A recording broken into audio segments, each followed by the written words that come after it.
In this guide, I'm going to be showing you how to download the PS4 version of Black Ops 1 on your PS5.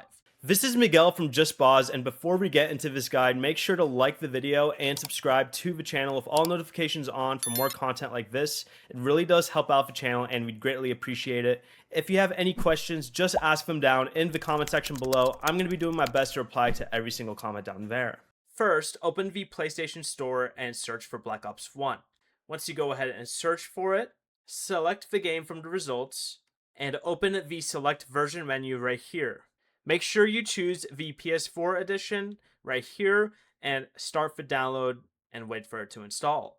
But if you already own the game, you're instead gonna want to go to Game Library all the way over here and find Black Ops 1. When you select it, you'll see a PS5 and PS4 version.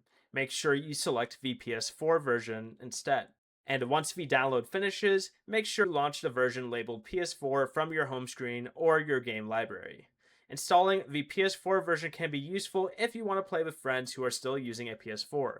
Before you leave, remember to like the video and subscribe to the channel with all notifications on for more content like this. It really does help out the channel and we'd greatly appreciate it. And if you did have any questions, just ask them down in the comment section below. I'm going to be doing my best to reply to every single comment down there. Peace.